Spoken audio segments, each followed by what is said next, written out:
Finals. My name is Daniel Sifa Dracos. I'm joined by Ryan Frosker and Moore. Already into the thick of picks and bans, coming out left and right. But remember, Fang Gaming are up 2-1. This is match point for them, and everything is on the line for the Misfits if they want to find their way to a Game 5. Oh, wow. And here we go. Jinx goes through pick and ban again. It's going to be Kalista, Rek'Sai, Kassadin, Urgot, Maokai, and Nunu are your bans. Fang Gaming is on the blue side. We talked about this before, but it didn't come to fruition. When Misfits were on blue side, they chose to first pick Maokai over the Jinx. They got crushed by Latman's performance, especially on his ending killing spree. This time around, again, Jinx gets through first pick. Fang Gaming immediately lock in this AD carry. We'll have to see what the response is on the opposite side. I like the adaptation to ban out that Kassadin from Alex Each, Alberto.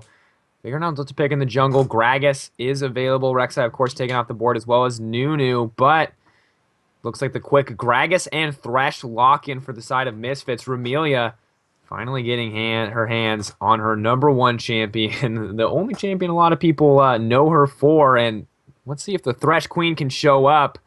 Seems like a pretty strong pick ban phase from Misfits already. A lot of pressure certainly on her shoulders to perform on this champion. Her signature pick, likewise the fact that she will be staring down the Jinx pick, which has seen a ton of success in this series. And I'm wondering if Fang Gaming are going to change anything here, or if they're going to try to go for a nearly identical composition. Obviously, the Thresh not available for them this time around, but it looks like they're mixing it up, and 14A grabbing that Sejuani. And for those of you who haven't had a chance to watch 14A play this quite yet, yesterday he was on point with those glacial prisons, landing every single one when it counted, hitting 3 members, and it's a big reason as to why they were able to come out on top over Cloud9 Tempest, and it looks like they're pretty determined to come out on top of Misfits and prove themselves to be the #1 team in the AlphaDraft Challenger League, potentially stacking up to the top teams across Challenger as a whole in North America. Lulu locked in as well. That one can still be a flex pick, though. We'll have to see where it ends up. And let's just talk about this. The fact that we're even discussing that Fang Gaming are here in the finals and that they're at the game set winning point. When a lot of people considered them third place behind Misfits and Cloud9 Tempest. So definitely showing up and turning heads before the NACS qualifiers even kick off. I cannot imagine an NACS without Fang Gaming at this point. And I don't think I could have made that statement a week or two ago. We are seeing the final hovers over an RF Legendary. Looks like he's going to take that Aurelia into the top lane. I think we've talked about this. Pretty much every top laner in this challenger scene plays Aurelia. Everyone is an Aurelia, has played Aurelia at some point, and this is the ultimate snowball champion and one of the better comfort picks for RF Legendary. This is an absolute mix-up from the side of Misfits. The big thing when RF Legendary finally decided to go off and prove that he could also be a carry threat for Misfits was when he played Aurelia and he went something like 9-0-3, just absurdly powerful. Made fantastic early pressure outplays 1v1 in the top lane. So we'll see if he finds the same success, especially because he's picking this blind. So picks like Gnar are still available, Hecarim is still available. Yes, he did see some nerfs on the most recent patch. It looks like he's going to go toe-to-toe with that Lulu. Lulu. This is an interesting choice. Definitely a solid matchup in the early game for Lulu, as it usually is. But, of course, Ione and Fervor are going to reduce a lot of the CC that Lulu's able to provide to stop those engages. And if Lulu gets too confident, Equilibrium Strike can easily turn the lane around. Have to play careful still. Baby now on the Morgana. On the opposite side of this matchup from what we saw last time, we'll have to see how comfortable Baby is on this pick. And no one has ever, I think, made it out of lane phase without taking at least 3 or 4 hooks to the face against Ramelia, and I'm wondering if Baby can be the exception here, or if they may find themselves, for the first time, really, in a losing lane. And likewise, like you said, taking that Morgana, so taking the answer and the counter pick to the Thresh, the last pick lock-in will be Ziggs for Alex. And we haven't really touched a lot about the fact that Stixie locked in Caitlyn. So Caitlyn hasn't seen a ton of play. Obviously, it's been kind of the rotation of Sivir, Jinx, Lucian, Kalista. See if this is going to be a plausible answer to Jinx. Obviously, Caitlyn has her massive range, and she's able to really punish right there, but kind of lacks in a lot of areas that some other AD carries really specialize in. Her dueling potential lacks her range. I mean, obviously, Jinx is going to outrange her at max rockets. Siege potential. This is I mean, I feel like she's honestly, just second place to so many categories across the board. it's definitely a tough spot to be in. But I mean, if it means winning laning phase and finding an advantage, it could be the difference between Misfits coming out on top and winning this and taking this to a game five, or just getting dropped out right here. Of course, Ziggs has been a pretty popular pick. We've seen it banned against Bishu repeatedly, and now Alex Each is able to pick it up here, uncontested for the majority of this matchup. Much more focused on those control mages and those assassins. But Golden Glue once again on Orianna. Frank Fan Gaming have a substantial advantage in that they just ran this comp. They know how it's supposed to work. They know how to execute it. And it feels like Misfits, I don't know if this is something that they practice with. This looks like them defaulting to comfort picks in this kind of time where they really just need to pull out a win. No, I think you're absolutely right. It does look like comfort picks, and we have to always go back to the fact that they do have a sub in that ADC lane. So obviously, replacing Intense, they will have Gibbous coming in, and he's not here. So relying on Stixie filling up that sub position. And to be frank, it's kind of been hit or miss, especially in the synergy in the bot lane. So we'll see if these comfort picks are able to carry them through this. We'll have to see indeed, guys. Of course, going to count down through the rest of that spectator delay. In the meantime, head on over to wellplayed.org/giveaway. Set yourself up with the potential to win a new Razer peripheral set. That's a mouse, a keyboard, a mouse pad, and a headset, all chroma. Change them to your favorite team color. Change them to your favorite colors. Whatever you want to do. But we'll be back in a few minutes for sure. See you here for Game 4 in just a few.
All right, everybody, welcome back to Game 4 of the Grand Finals of the AlphaDraft Challenger League. My name is Daniel C. Fedrakos. I'm joined once again by Ryan Frosker and more, 5 members of Misfits, barreling down the bottom side. Everything is on the line for these guys. If they drop one more game to Fang Gaming, they are out. They will finish second place and give up $3,000. Ramelia already getting the quick flash.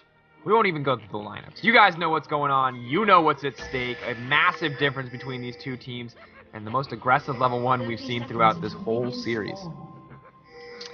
And like you said, trading the flash, the support for the AD carries flash, and that's actually quite a big turn of events, especially because it's on that Jinx. So obviously, Ramelia can be a target right there. That said, Jinx is the priority here that they need to shut down. And without that flash, a very immobile ADC. We'll see if an early gank will get off to kind of compensate for this. But she did get the first ward kill, and that's what counts. That's really the 1 CS advantage is going to make the difference. If only wards gave XP and it meant a faster level 2. We're going to have to see what Misfits do with their resources. All 5 members are still on the bottom of the map, and what exactly they want to do with this team comp. We talked about how in Fang's Gaming's game that they kind of struggled with, they had that triple threat team comp, and this one kind of in a similar vein for Misfits. They have Aurelia, they have Ziggs, they have Caitlyn, a triple threat comp for themselves, and do you think this plays to their individual strengths, or is this more just kind of like a last desperate maneuver here? I think it plays to their strengths, and likewise it's about putting themselves on those comfort picks, especially because they are playing with the sub. It's better just to play what you're comfortable on so you can focus on communication rather than perfecting your role on your champion as well as trying to communicate and orchestrate everything with your sub. Ooh, and some trading back and forth in the top lane. Brandon for the win. Not intimidated, but Hatman and Baby sure are not wanting to approach Ramelia whatsoever. Knowing that Jinx's flash is down, and Alberto headed down to the bot lane as well. A lot of attention here. 14A clearing out the jungle. And this bot lane is already getting shut down pretty hard. Caitlyn and Thresh just zoning them out completely. Well, we'll have to be very cautious, especially level 1 against Caitlyn and Thresh, because Caitlyn does have that absurd range and can abuse it very easily. As soon as Morgana gets an extra point, has her Black Shield available to them, they'll be able to approach that creep wave and do more here. Sejuani moving down to secure her own jungle, but has to be careful here. Alberto and Ramelia are taking up this red buff. This could be first blood if Sejuani isn't careful. Looks like not going to get spotted out. Alberto is headed up, though. He has double buffs. He can't engage here. 14A could be in trouble, taking advantage of that Sejuani early clear, bullying him out of the jungle. Some excellent early map movement here from the Misfits.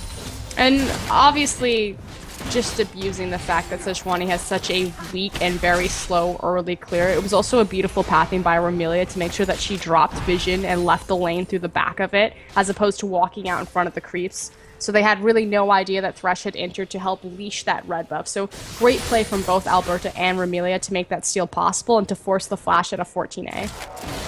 Now, of course, Sejuani not going to hurt too bad after losing that red buff, but it will limit the impact that 14A can have on the map, and 14A has been such a crucial player for this team. We'll have to see what he can do without it. May still be able to pull some ganks off. Brandon for the win, though, could be in trouble. RF going in, Equilibrium Strike going down just to slow this time around, but the double buff for Alberto means he's going to be able to lock Brandon for the win down. Does still have Flash, not even going to use it. First blood over to RF Legendary. What was it you said? 9-2 and something performance? Well, he's well on his way now. First blood at 4 minutes. And this is what we were talking about. Misfits hinge on Crumbz's success and his ability to get involved with the team, but meanwhile, bot lane, actually, jungle. I mean, Alberto just shutting 14A out of the jungle, and 14A, despite the fact that he has consistently hit Sejuani ultimates, he may not even make it to level 6 at this point. He's getting bullied off of every single camp. Has not gotten anything since Alberto took that red buff. Again in the bot lane. Black Shield not going to block out that one. Latman, with just a sliver of health left, not quite able to finish that one up, is going to back off here and lose so much farm as a result. Caitlyn already building a massive lead. And in the top lane, Aurelia also farming pretty comfortably. And really, it's just, I mean, obviously, Stixie and Ramelia played the level 1 fantastic to give them this absurd lead to allow them to bully out now at the level 4. But more importantly, it's the fact that Alberto got so far ahead in tandem with Ramelia, making that roam onto the enemy red buff, and how that she's impacting the map oppressively across the board. Ganking up into the top lane, making sure that the kill went onto RF Legendary so the jungle didn't take it back, but putting 14A that far behind. And of course, 14A, this is really the first time he's been behind in the early game. Mostly these jungles have each kind of stayed to their own separate sides. Not a whole lot of counter jungling, not a whole lot of early invades. First time we've seen this from Misfits, and it looks like it's really paying off for them. This early aggressive, early forward map movement. Brandon for the win. We get back a little bit of the CS difference here under the tower, but 37-22, and Misfits already with about a 1K gold lead. Half of that's going to be that kill, and the other half is going to be the massive farm difference in top lane and in bottom as well. I'll go in the mid lane. Ooh, the hook going to land on a Golden Glue. Golden Glue is level 6, but it may not be enough. Play is coming out. They are going to back off of that one. Golden Glue not giving up any sums there, but Amelia, I don't even think we've seen her miss yet. See how she does back into this bottom lane.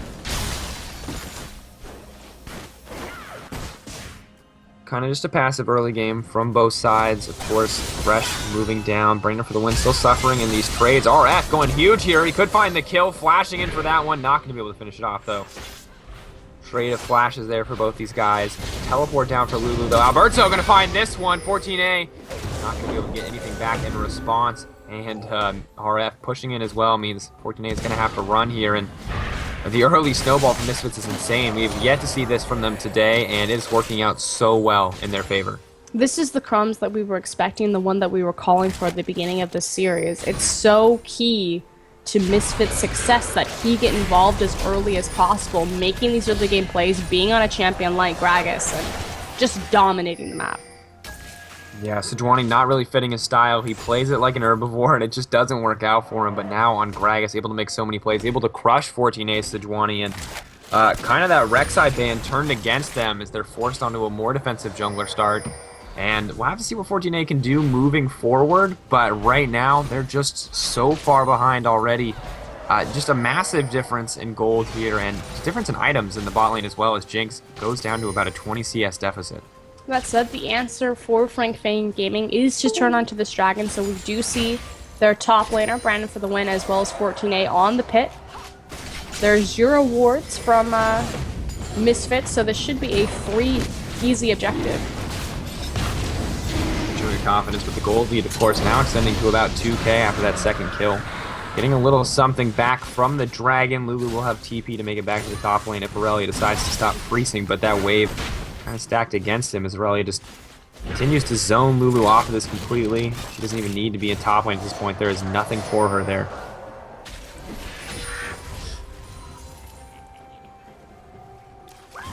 Big thing about that dragon, obviously, was the fact that Golden Glue was able to pressure forward Alex and push him in to make sure that Ziggs couldn't wander over to the dragon pit. Now, of course, 14A doing a little bit better this time around. Will get level 6 shortly, but just struggling to clear out his own jungle at this point as well. And Crumbzz already so dominant, putting down so much vision for the Misfits. Multiple pink wards already laid down between him and Alex each in the mid lane. Cinderhold finished up as well, and this chilling smite for Gragas has been so key in these ganks, and it feels like Crumbzz is just executing so well.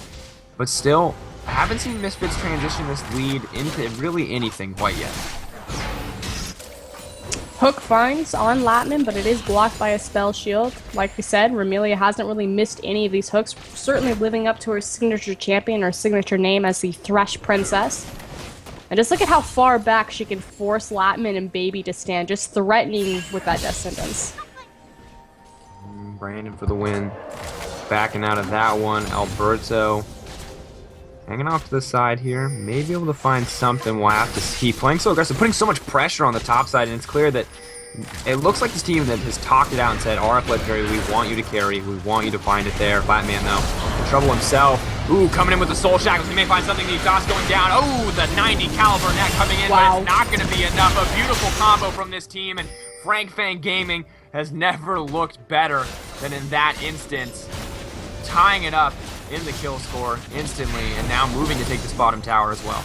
A great read from Baby right there to make sure that he followed Thresh. So when Stixie followed the Lantern back to him, that the chain CC still landed, and then just the wombo combo immediately 14A was there, despite being so behind, forced out of his own jungle, follows up with a beautiful Glacial Prism into a teleport. Like you said, the fact that Brandon for the win, there's nothing for him in that top lane. And yes, it leads to a couple kills for Frank Fang Gaming that transitions into a stolen blue buff, but this surely will be a free top-tier tower for RF anytime he wants.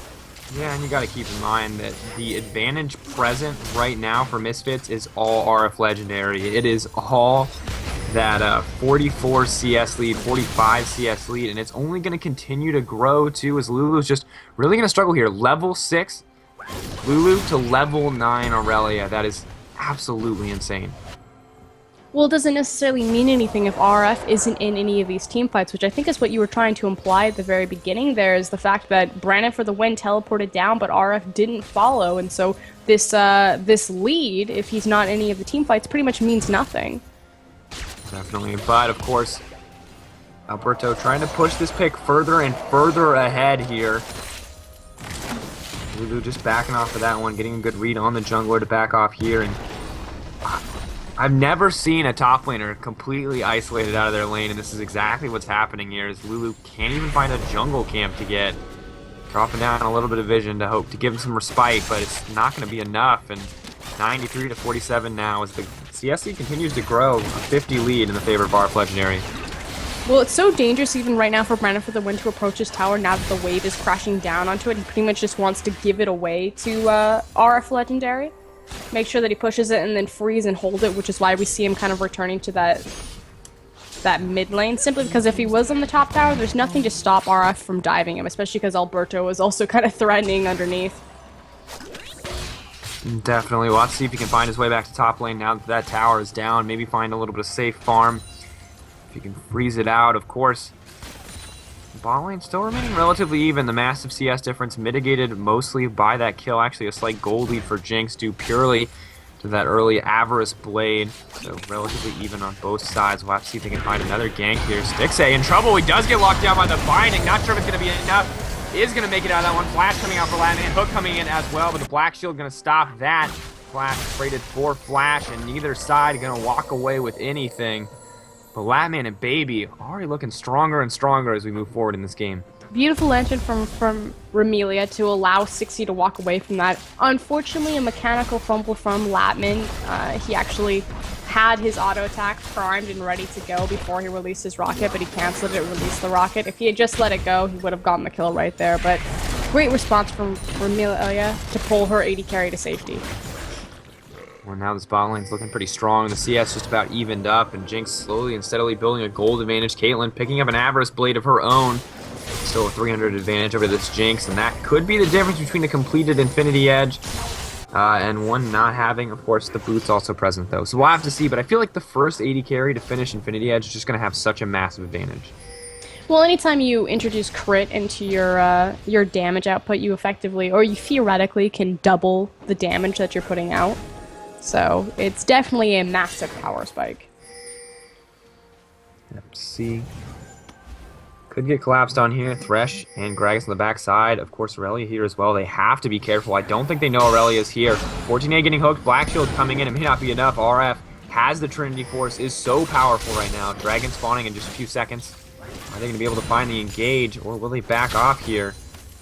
Looks like they may just back off on the side of Frank Fang Gaming. Misfits certainly looking to get their first dragon. Now, the big thing about RF Legendary going off in this Aurelia pick, especially historically through the beginning of this series, when Jinx gets going, the issue is that there was never an answer to the hyper carry ADC in the backline. There was always Vladimir's or Evelyn's or things like that that could flank but really couldn't just like stick to the backline and lock it down with definite CC. A fed Jinx versus a fed Aurelia, that Aurelia is going to win every single time. So there's a perfect answer on the side of Misfits for this Jinx pick that has seen such success throughout this series. There's a lot of pressure on our Legendary. We'll have to see if he can execute, of course. He got some insight into how the team works. And our Legendary, considered a pretty positive guy, has a good attitude about the game overall, and of course that's going to pay off for him even in these best of 5 sets, or especially in these best of 5 sets. We see 14A. Alberto starting to trade back and forth here. 14A determined to get something back after all the early aggression that came down from Alberto. They're trying to turn this one around. Shockwave coming out. Alberto going to flash out Not sure if they're going to be able to find it. Red buff going down, body slam coming through, the rocket coming through as well, and that's 14A getting the revenge back onto Alberto for those early aggressive plays from him in the first few minutes. Unfortunately, Crumbzz walking into the enemy jungle when he didn't have the side lanes for support right there. Alex obviously not able to walk over, but hold on. RF That's going an hard. Insane burst of damage, but the big flash over the wall. RF could be in trouble. He is going to make it out of that one with just a sliver of life, but flashes exchange. Stixay now in trouble on the bottom side. Going to make it out of those chompers, but oh my. Sheen on Aurelia is insane. That was the biggest burst of damage I've seen in a long time, but Stixay could be in trouble. Has to flash out. Bot lane, so close right now. Big issue though is that RF had the flash available, so he could have tried to follow for Brandon for the win and find the cleanup kill. Instead, he burns the flash to exit the tower aggro. Definitely flash over the wall may have been able to pull off the same thing, but I don't think he expected the flash from Brandon for the win. I think he expected a flash backwards. Didn't think he could make it over that wall, so maybe a little bit thrown off. Maybe a little bit nervous to pursue too far. Might not have known exactly where 14A was if he was close enough to respond. But a defensive play, not gaining too much for it though, and the CS lead still massively in RF's favor. But I mean, Lulu at the end of the day can just be a support if she needs to be. It's not going to affect her too much. That said, poor Brandon for the win. His itemization, he's pretty much got a bunch of ingredients, but nothing completed and 0 boots to his names. Well, across the board, not only is there close to a double CS discrepancy of the 153 to 71, but Aurelia has that fully completed Trinity Force, and that's the big power spike for her. And it's not close to double in a good way. It's close to double in a bad way, where if he gets a few more CS, Aurelia will be a double. It'll literally be double, yeah. Yeah, he has to get more CS to get doubled. Aurelia has more than double the CS right now, and that's just so ridiculously oppressive. And it's just going to be hard for them to find something if they let this Aurelia continue to scale. Golden Glue, though, may have something to say about this. They're pushing in here. Wild Growth coming out. Golden Glue taking so much damage. Shockwave, I don't know if it's going to be enough. RF does so much here. Is going to go down. It is the 1-for-1 trade, though. RF Legendary going down to Brandon for the win. They may trade their mid turret, but Brandon going to be able to complete at least one item off of that kill.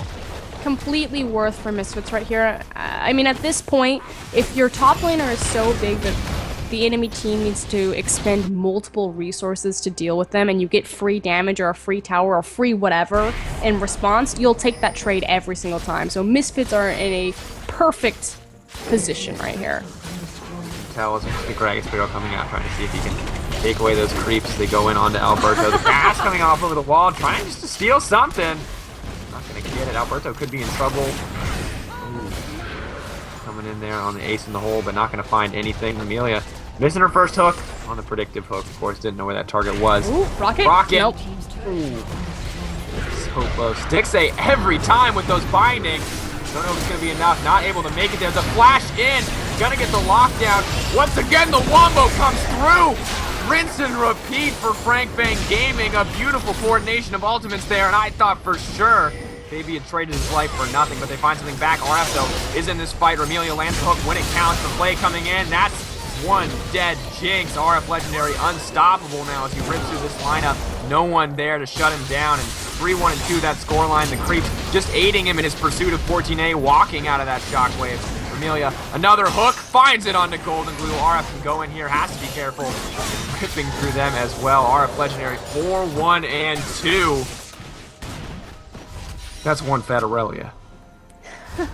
Can we talk about Morgana, though? Obviously, the team fight at the very end of there went to Misfits' favor with some fantastic Thresh play and a great teleport from RF Legendary to get involved in the back half of that. But Baby's play on Morgana to flash after a he walked himself past his target, which was Stixie's Caitlyn, then flashed to follow the Lantern to find the chain CC, again into 14A's Wombo combo. Just amazing to watch. And an impressive play to be sure, but we have to remember that they've sacrificed so much for those kills onto Jinx, and while Jinx is scaling quite well and pretty comfortably despite a pretty massive CS deficit, it's still a 5k gold lead just about in the favor of Misfits, and this is an especially dominating performance from them, and RF on this hard carry absolutely showing up this time around. A majority of this goal discrepancy is actually from the CS across the board. RF Legendary, of course, is the big one with a 70 CS lead on his opponent, but likewise in the mid lane and the ADC position, 216 to 191, 145 to 176. I understand that though part of the reason that all the CS has been accrued is not just, you know, competency in farming, but also just because... Whew. Yeah. Yeah, I mean, it's Alberto applying pressure in so many lanes where characters actually can't step forward to trade effectively, you know? And, like, this is... If they had stayed, a lot of that would have been kills instead, but they have to sacrifice farm instead of sacrificing their lives. And it's beautiful, too, because he didn't actually have that many successful ganks in the lanes themselves. It's simply that he went into the enemy jungle and he put 14A behind him. He didn't have to gank every single lane to put an individual advantage there. He just needed to punch the other jungler in the face. Red buff going down to 1 health. Punching that one in the face real quick. And 14A is recovering slowly but surely. 1-0-3 now, that scoreline. Seen him hit consistently on those glacial prisons, but you know, it really did. They have been hurt by this early game, and you can see that pretty much solely manifested in this top lane and in the Luden's Echo present on Ziggs in the mid lane. What a massive itemization advantage. I love the Luden's Echo on Ziggs. So Luden's Echo is effectively the AP static shiv. I feel like we've covered this a lot, but it's the AP static shiv, and how it procs is the more abilities that you throw out, the more often that you get your Luden's Echo proc. So obviously it's going to favor champions that will have spammable abilities. So Ziggs is the perfect champion. He's a what we like to call, again, a sustain mage. So he's going to continually throw out his rotation, and he's going to find more and more Luden's Echo's proc and get more damage out of that item than, say, other mages, especially because on his most recent buff, his Q cooldown was reduced. Definitely a powerful champion, and you can see it's just ripping through the smaller raptors right there. It clears that one out. Potentially the big one as well. And see if he got that, but pretty frustrating if he did, obviously, for 14A on that Suvani. Looks like 14A just smited it away to secure it. And right now, Misfits looks so dominant. There's like nothing that the opposing team can do to stop them right now, and RF can pretty much just walk wherever he wants to, and if all 5 members want to greet him, yeah, they'll kill him, but every other member of the Misfits can just take something else in response. Well, he's able to do this right now because they're effectively in skirmish mode, whereas since everyone's still spread out, team fights are going to be 3v3s, 2v2s, maybe a 4v4 or 4v3 at max. It's when Fang Gaming gather up and they have the big 5v5 where they're able to use the utility of Brandon for the win on top of Latman as well as the Glacial Prison to its fullest extent. And find like these big AoE team fights that Fang Gaming are going to find a lot of success. Versus Aurelia being really strong and having this skirmish potential. So Fang Gaming need to grow up as quickly as possible, and Misfits are, you know, still free to kind of sit out, elongate their lane phase, find their CS lead discrepancies, and let RF kind of run away with the game. He's happy to do that. You can see maintaining that 60 CS lead on the top side, despite all these action going down. A 50 CS lead now for Alex Each on the bottom side of the map as well. Amelia hovering close to that bush, maybe hoping to catch someone off guard with one of those traps. No real major engages from either side, but a 6k gold lead now in the favor of Misfits as those farm leads continue to extend, and just running out of options on the side of Fang Gaming. Even the flashy plays from Baby may not be enough. Flash plays from Amelia, though, coming in. The exhaust coming down. Not sure if it'll be enough as well. Both TPs coming in. This fight is going to continue. RF on the backside, they have to be careful. Brandon for the win, isolating himself off, and I don't think anyone can contend with that Sivir. Sorry, not that Sivir, that Aurelia. And the rocket coming out, the awkward flash there. Alberto going to try to find a way to push him back in the fight. It's going to be enough. Stixxay grabbing yet another kill. Golden Glue will go down here. RF on a killing spree, 5-1-3. Backing off for this one. Ace in the hole going to get blocked out, but Alex Each is not done yet as he pushes in for more. 3 members getting dropped. Misfits pushing in here, 5-10 the kill score, but a 7k gold lead on the back of an amazing fight from the Misfits. And again, despite the fact that all 10 members were available in that area, it truly started out as a 2v2 or 2v3 situation. So it started out as a skirmish. Fang Gaming weren't there all together at the same time to, again, use their ultimates effectively. The Wild Growth was used defensively on Lulu as opposed to Latman. The Glacial Prism wasn't locked up for any follow-up damage, but Ramelia flashed through the Dark Binding to find the play on her target. Absolutely insane play. 3-1-3 that Thresh scoreline. 5-1-3 on the Aurelia. Ramelia This is why people ban the Thresh. This is why she does not get to play Thresh, and I'm blown away by the phenomenal mechanical performance on the side of Misfits, and Frank Fang Gaming tried to find something, but they are running out of options, and it's going to take a lot for them to find a way back into this game. They need to secure their own jungle, and they need to group up, and they need to find a 5v5. I know I keep saying that, but they effectively haven't gotten one yet. Everything's been reactionary and been mismatched team fights showing up in the back half of things, trying to pick up kills to salvage fights, things like that. And the only way that they can do that is they secure vision so they're not caught off guard. Misfits, not too much deep wards here, but of course a lot of defensive vision on the side of Frank Fang Gaming. Doing what they need to, as you said, to kind of secure their own jungle, to kind of stay safe. Jinx pick starting to scale up Static Shiv, Infinity Edge. Last Whisper, not super necessary yet, no real armor items on the opposite side, but let's see what they decide to itemize here. Caitlyn. Keep tripping over these AD carries. 1, 2, and 3, but an item ahead of this Jinx. No finished tier 2 boots, but the extra range kind of mitigating the difference there. And that's pretty huge, just because Caitlyn has now her 3 core items of the AD carry complete, whereas Jinx is effectively waiting on 2,300 extra gold to complete that last Whisper. There's not a ton of armor on the other side, but again, it's having that core item so that the AD carry is up to speed and ready to go. Likewise, the same thing can really be said for Orianna, that she needs about 3 items before she becomes that big powerhouse. Whereas the other big point to Ziggs and the fact that he's able to go straight into Luden's Echo is that he doesn't really need a core. I mean, Athene's is going to be relatively core to him just because he needs so much mana to be able to spam, but it's not like a Cassiopeia where you're relying on the tier or you need like specific items to get your core set up and then you can go into Luden's. He can go into it right out of the gate just like Ahri. So it makes that item even more effective on him because he's able to get it that much earlier and to abuse the power and the wave clear. And of course, Luden's as well, the scaling is okay, but the base damage is huge if you get it early enough, and you can see how well that's working out for them. And I like the Luden's Echo as well, and it's nice to see that show up on the Ziggs pick here. And Ziggs not normally something we see from Alex Each, but clearly working out well. I think the last time he played it was actually against Frank Fang Gaming as well. I'm trying to remember, he had like 100 CS on his opponent. And he never left the middle lane. That's a golden glue lane. Was it a golden glue lane? Yeah, that sounds like golden glue is an absolutely excellent player, but if there's one thing that has been consistent in the matches between the Misfits and Frank Fang Gaming, it's that golden glue has fallen behind in CS.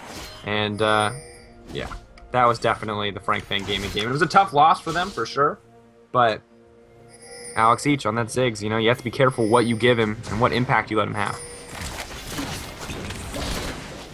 Especially because he walks up behind Latman. Look at that damage. Ooh, so close. Latman, the sole carry for this lineup. Not going to be able to do anything there. Ace in the hole going to get blocked out, but a fast kill for Alex Each. And you wanted a 5v5 team fight. We're not going to have it, and it looks like Misfits should be able to push in here. They can take whatever they want. They want Baron. They want tier 2. It's theirs. Nothing can stop them. And again, we see Alex by himself. So the team is on Baron. It is warded. Frank Fang Gaming know exactly what's up, but in a side lane, particularly in the mid lane, it's Alex solo with the tower. And Stixxay just does enough damage to take this one out. Alberto as well, with that Drunken Rage, kind of just gets to hit, take massive chunks of the Baron Nashor health bar. And I mean, Ziggs alone does so much damage at this point that no one can really approach him. And of course, RF Legendary, it takes so much for them to shut it down. And a quick flash burned out in the mid lane, having to dodge that hook from Amelia. With this Baron now, Misfits are applying it through every single lane.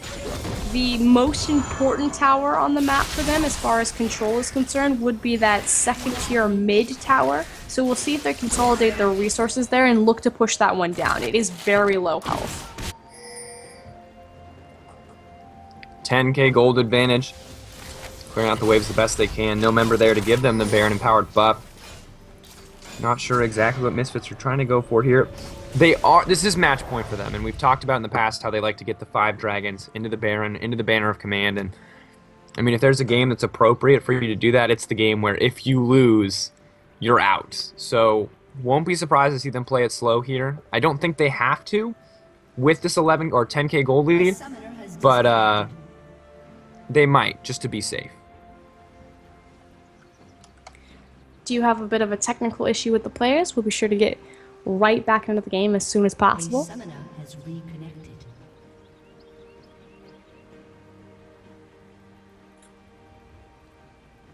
Excited, Sifa?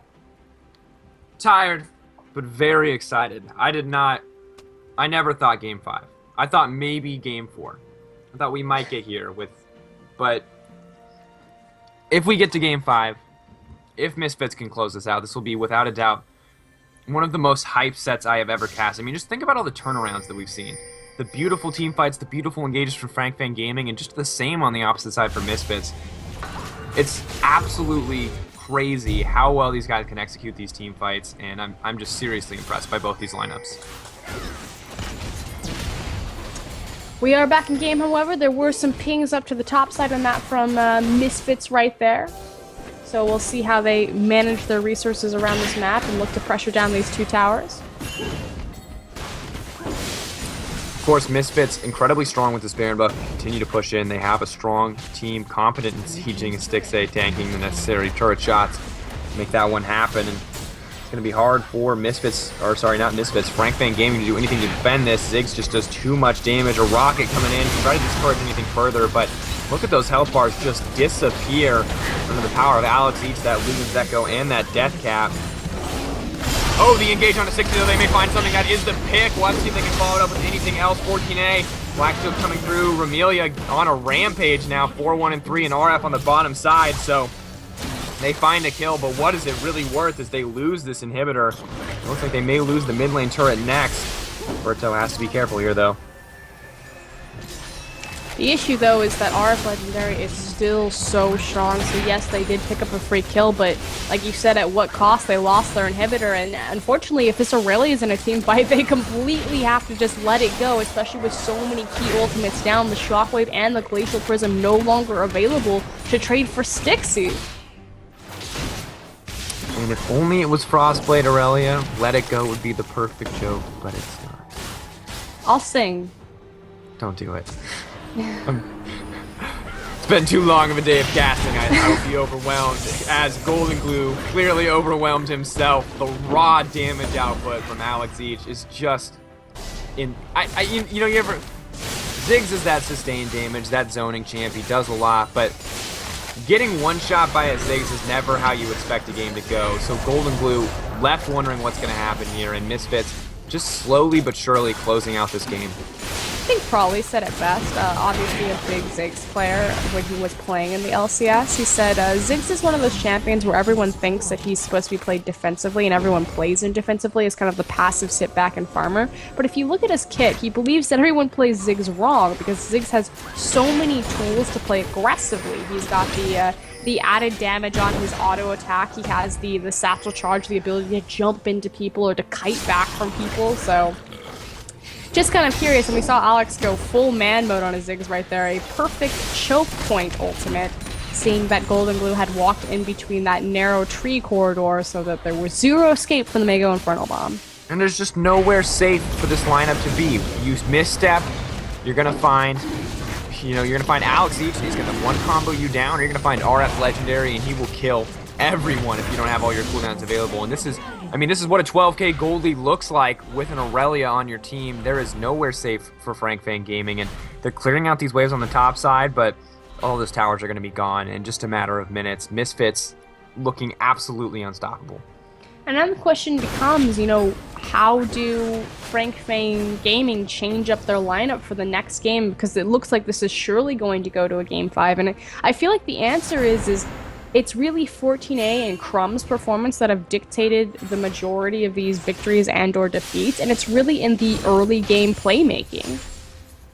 Without a doubt, and we'll have to see what they can do here. Oh, two-man Shockwave, the free kill on a Stixay. No follow-up, no pressure anywhere else, means for once, the pick there for this team is actually a pick. Now a 4v5.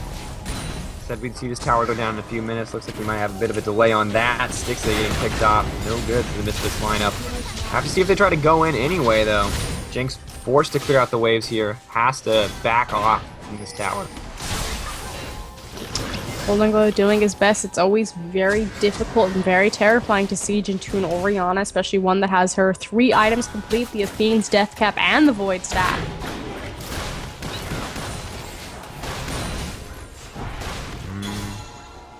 Not sure exactly what's going to happen here.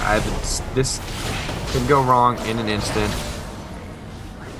The wave just getting cleared out too early. Effectively, what they're looking for is Remili needs to approach and to find a good death sentence, or maybe Alberto can flash forward and find or separate someone out with a cast.